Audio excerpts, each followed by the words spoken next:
And again, and an audience member. And this is the audience. And this is this guy.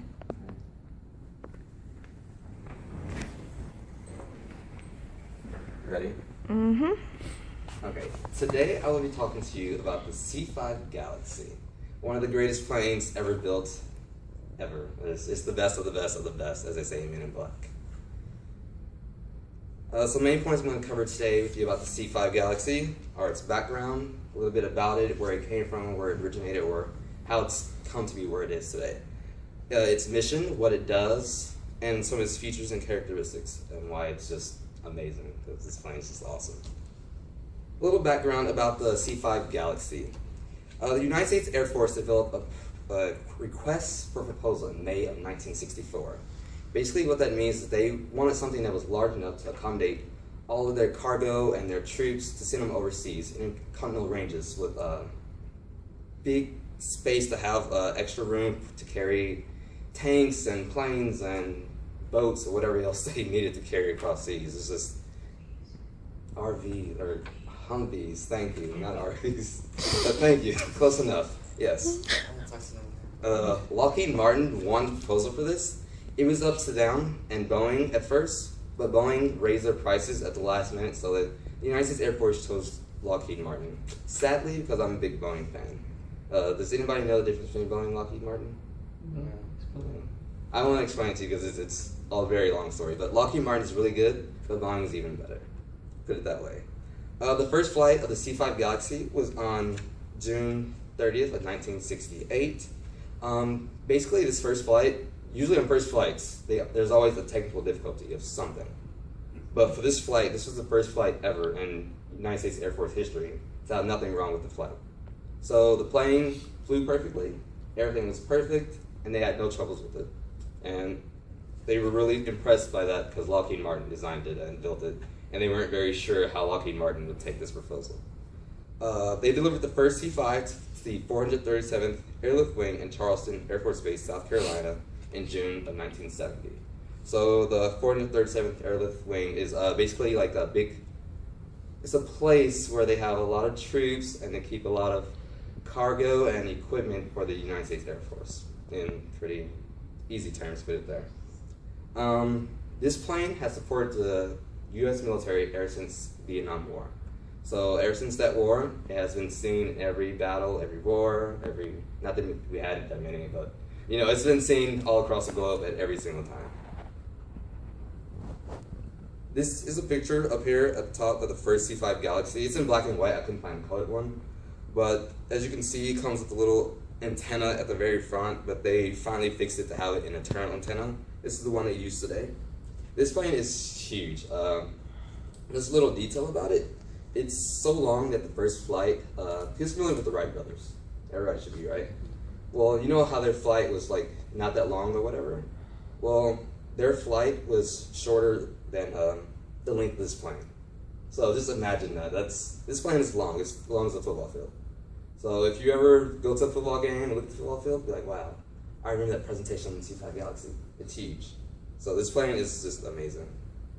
Some of the missions that it provides today, it provides aerial support all across the globe to all the services of the military, not just the Air Force. It helps out the Marines, Army, Navy, etc. It transports fully equipped cargo or fully equipped military units all across the globe. So battalions, brigades, anything of that nature, they put them all on a plane. Battalions, brigades are troops, big conglomerates of troops. In other words, if y'all don't know that, so I'm sorry.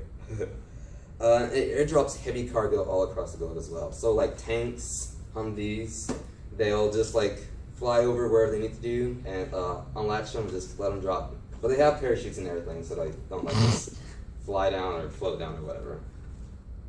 It also executes night missions, so that's one of the coolest things about it.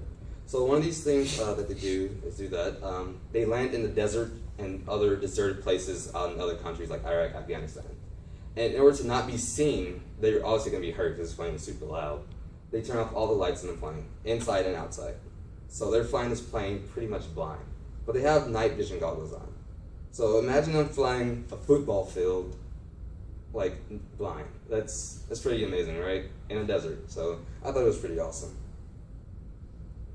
Some features and characteristics about the plane. It's the 7th largest aircraft in the world. Just imagine the football field being the 7th largest aircraft in the world. The first is the Russian Antonov 2335 plane. I don't know if you ever heard about that before, but it's. You ever seen the movie 2012? Yeah. You remember that big plane they were flying? That's the biggest plane in the world. That thing is huge. Yeah. The nose and aft doors of this plane open up at the ends and the end and the tip of the plane, and the plane lowers to the ground. So imagine that it's so they can load trucks in, tanks in, cars, planes, helicopters, all into this plane instead of have to like lift it up and move it in. They can just roll it right in. It comes with 12 internal tanks that can hold a capacity of 51,150 gallons of fuel. A little interesting fact about that: one car can make 31 trips around the world on that fuel, if that was possible. But that's a lot of fuel, right? Who would love to drive around the world 31 times? I mean, I wouldn't. That takes years. But I wouldn't want to do that. And it also comes equipped with 4 TF39 turbofan engines. That's enough for like 41,000 pounds of thrust each, and that's enough to fuel 8 homes. Or one of those engines could fuel like 8 homes at one time. So there's a lot of engine power right there. It can take off and land in relatively short distances as well. So those really short runways, it can land and take off on them, no problem. And these are some pictures I took of the C5 actually. This first one I got off the internet. It's a picture of a plane going inside of the C5 Galaxy. And these pictures I took at the bottom at the Wings Over Houston Air Show in Houston. A little summary about the background, or a little summary. I went over to talk to you about the background of the plane, the mission, and the features and characteristics of the plane. Any questions? How fast does it fly? You know? Its top speed is about 400 something miles per hour. So it's pretty fast, but it's not that fast. So it's getting there. And they're working on advancing a new one, so in the upcoming years they're planning a new layout of the plane, hopefully advancing it. Right now they're seeing there's not much to the plane that can advance because it's really advanced as it is right now, so it's kind of rough with them. I know it's mainly a transport plane, but does it have any arms on it, like guns or anything as a defense mechanism? No, nothing at all. It just has its troops as its defense mechanism. I can still throw the Fair troops enough. Not really, but that's all they have. So it's strictly like a military plane? There's no like commercial model or anything? Like it's just only for military? Yes, but there is a plane called the Airbus A380. I don't know if you ever heard about that before. It's similar to this plane, except instead of it being just as long, it's tall. So it's double deck plane. It's pretty much a bus, literally in the sky. That's where they made that plane based off of this C5 Galaxy. So if you ever go to the airport and see Lufthansa Airlines, I know the plane lands at like 4:30 because I used to go and watch it all the time. But it takes off and land there. It's a huge plane. I don't know how to explain it to you. It's basically a bus in the sky. It's amazing.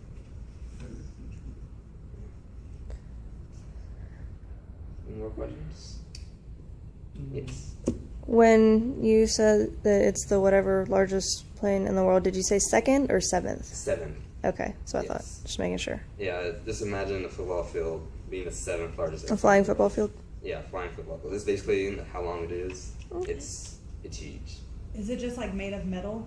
Or is it It's made of many different components. Metal, it's supposed to make it like not be able to be shot down or something? yeah, it's not bulletproof, but it can take some hits pretty much. Maybe not like bombs or explosives. Probably not that far, but bullets, yeah. Anything else? Awesome. Well, thank you. Have a good day.